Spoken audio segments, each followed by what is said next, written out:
What's up, guys? Brian, Callahan Garage. If you watch my show at all, you know what I try to do is get cars that have been off the road for a long time, get them back on the road, use them every day, and I make a lot of these my daily driver.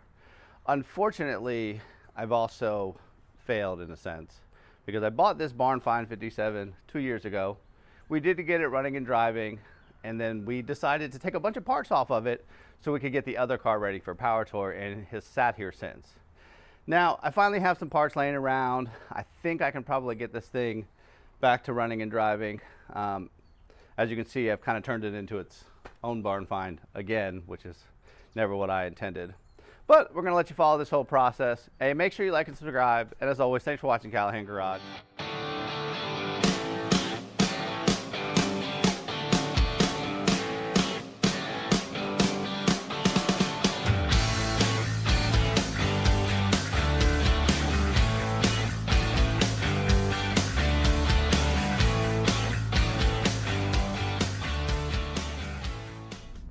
You good on brakes?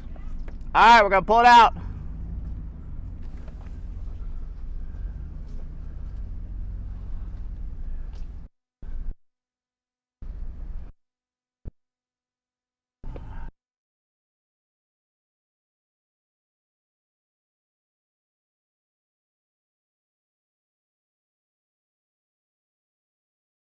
So a lot of times a lot of people buy these old cars and they have holes in the roof, and you know, if you're transporting them or driving them, you really don't want that rain to get in. So I just use regular old AC tape. It works well. The other 57 is still driving around with the new owner, and it still has the original tape I put on it.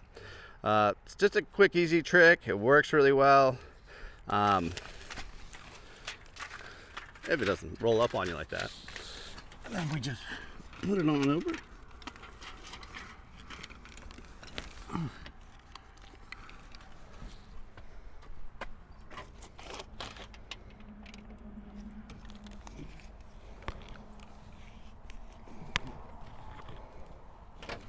Alright guys, so we got it out of the shed. I'm sure I've done some walk arounds in this car, but I figured we'll do another one since, you know, we have some new subscribers that don't know a whole lot about it. This is a 1957 Chevy 210 Workman, you know, that my uncle has had for almost 40 years. I drove in this car as a kid. Complete interior. I mean, this car is really well put together back in the day. It's not great when it comes to Bondo though. What's that Mandela effect thing? You know, I remember this car had like the greatest paint job and was no rust car. Clearly my memory was incorrect. That's a lot of Bondo. But other than that, it's pretty straight. I mean, you know, we're not going to make this car a show car, but I am going to try to make this car kind of a daily driver. I will show you one of the things I kind of screwed up on. So we pulled the transmission for this car for the other 57 because we were going on Power Tour. And clearly I pulled the carburetor because I didn't put a plate back on it. That sucks. Hopefully we don't have any mice in there, which I'm sure we do. It's got a 396 big block. It's got headers on it, long tube headers. I mean, it's a really cool car. I think our first step though is let's go ahead and get it washed up because we are going to take it into the shop. So let's see how she cleans up, and then we'll go from there.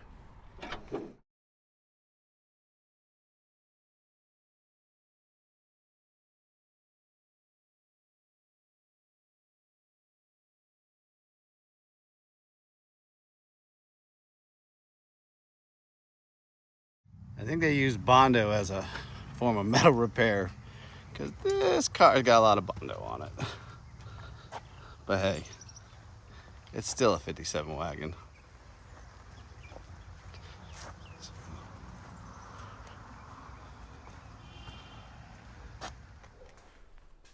Alright guys, so I got the 57 in the garage now. Let me give you a couple ideas of what we're actually going to do with this. We've got to put a transmission in it because we took the transmission out. Needs a carburetor. I do have another radiator that I had already bought. We've got to drop the gas tank because we know that was completely clogged. Hopefully we don't have to replace it. And the brakes do work, but it does have disc on the front. And I'm just thinking that single cylinder master cylinder is probably not the best option, so we'll probably replace that as well. I think first thing we need to do is make sure it turns over. I mean, it should. It ran, 2 years ago, but I just want to make sure it's still turning over, because I didn't have a carburetor on it, so my mouse or something could have got in there. So let me put this camera in a position you can see it, and then we'll go from there. All right. So let's see.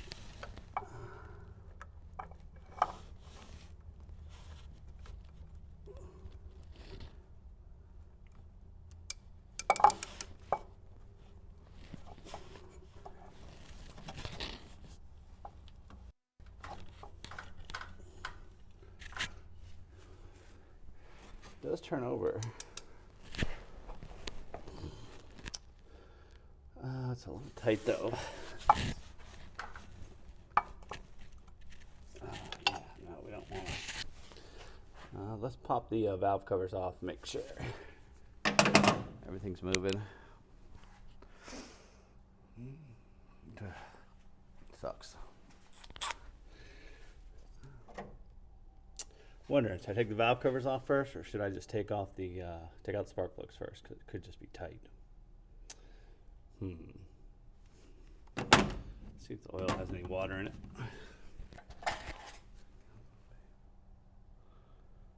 No. It's a little overfilled. So that could be a problem.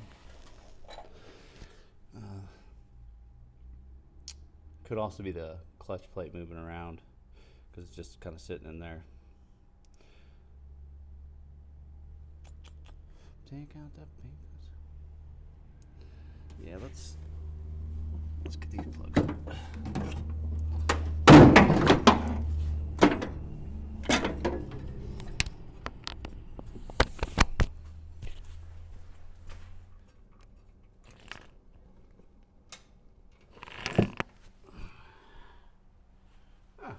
Plug doesn't look too bad. Doesn't look too bad.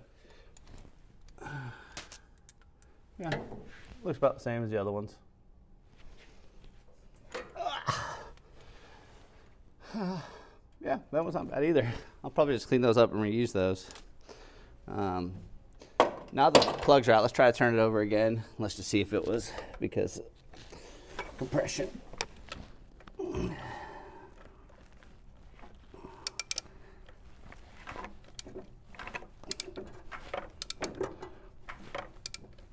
Oh yeah.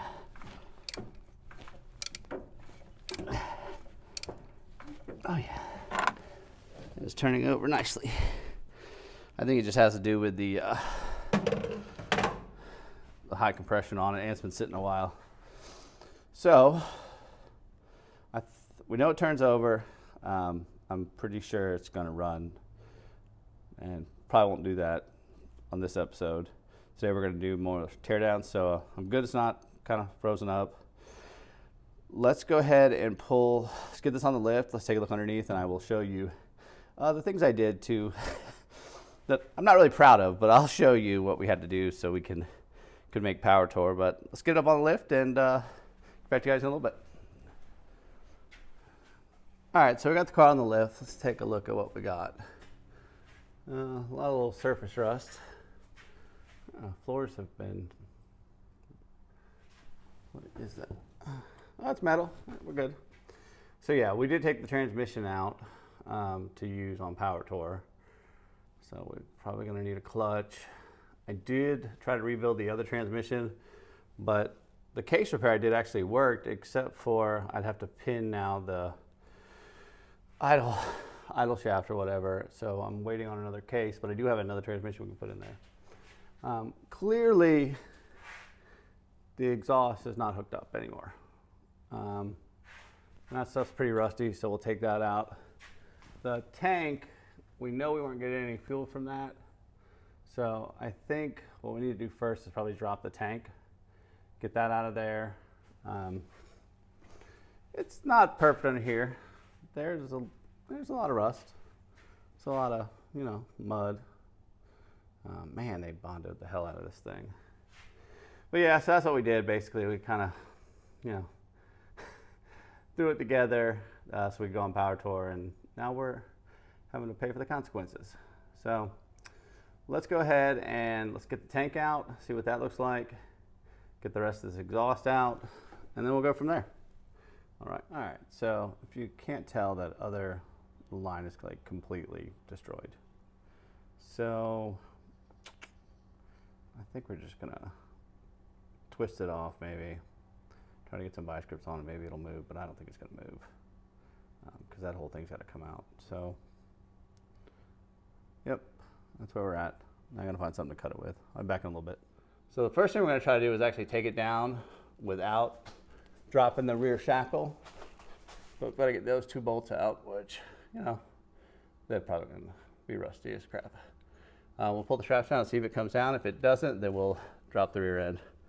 All right, we're back, guys. So we got everything loose, and that tank does not want to come out.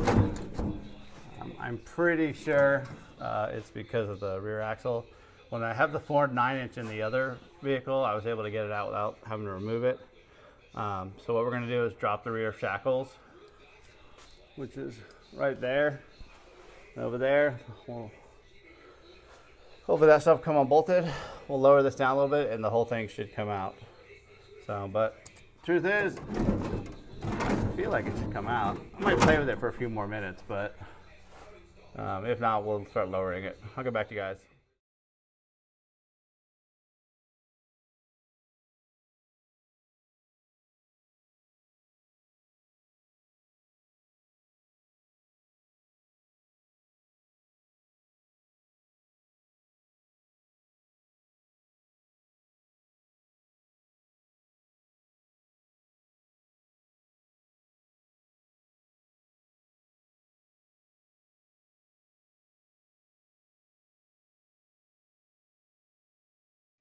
All right, guys, so we've disconnected shocks.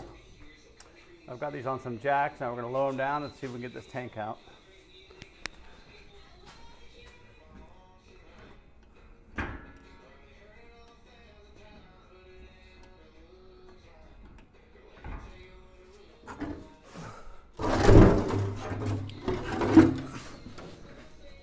And it's out. One of the reasons why we can't save this tank is it had no gas in it. And the reason why it had no gas in it is look at the holes. So it's been leaking for a while. We got a new tank on the way. Hopefully it'll be here in a couple days, and then we'll get that back in here and complete this episode up. For now, I think we're just gonna have to clean up this frame. All right, guys, we're back on the 57 today. Today I got the new gas tank. We're gonna get that put in there today. And we're gonna, if you wanna come here and take a look, we're gonna get rid of some of this. It's not really, it's like a little bit of surface rust. And then we're gonna kind of, just kind of knock some of this stuff off, get it painted with some spray paint, put some lipstick on a pig. If you really wanted to do this frame right, I mean, it's not that rusty, but you would actually take the car off, and let's be honest, I'm lazy. We're gonna spray paint this and it'll be like that, for another 20 years. We also got to replace this wheel cylinder because this one's leaking, so we'll replace them both, and we'll get started.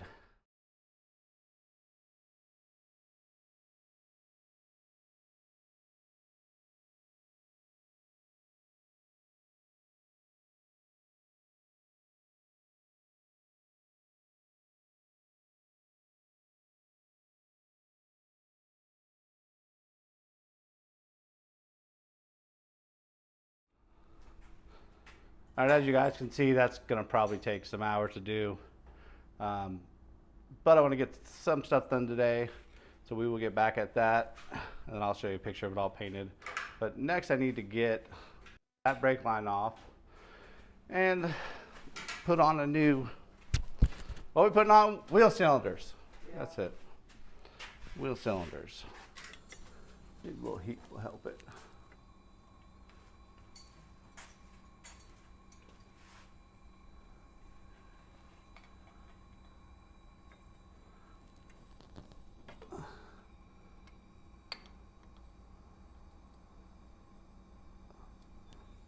It moved.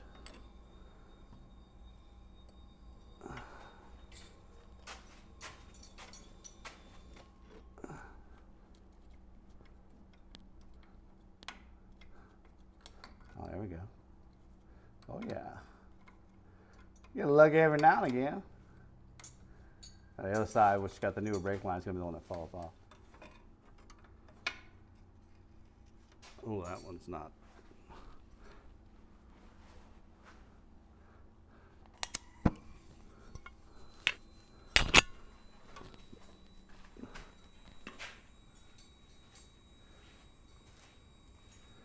The trick with this is to heat these up and make sure the brake line doesn't catch on fire.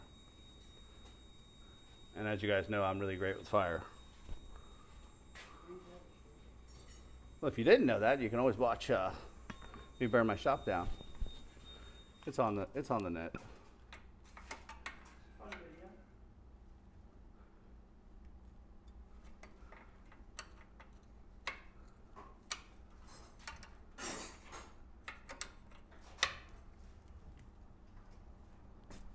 Ooh. Oh yeah.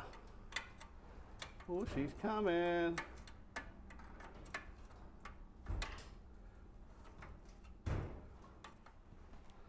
So kind of the easiest way to tell you have a leaking wheel cylinder. You see how this is wet? And I'll show you the other side, which does not have a leaking wheel cylinder.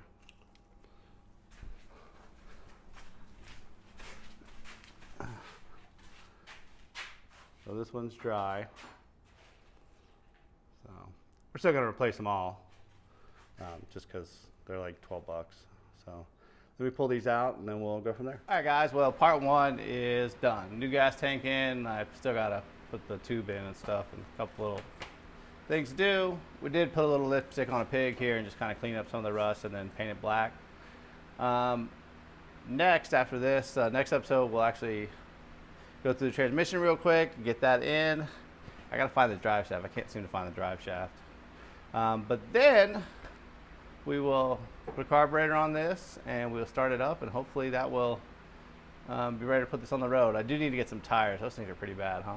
Yeah, they're pretty dry rotted. Yeah, I mean, we'll see what happens. Will do that to some tires. Yeah, it's been sitting a while. But anyways, if you want to keep seeing more of this, make sure you like and subscribe. We'll hopefully be back with a video next week. Thanks for watching Callahan Garage.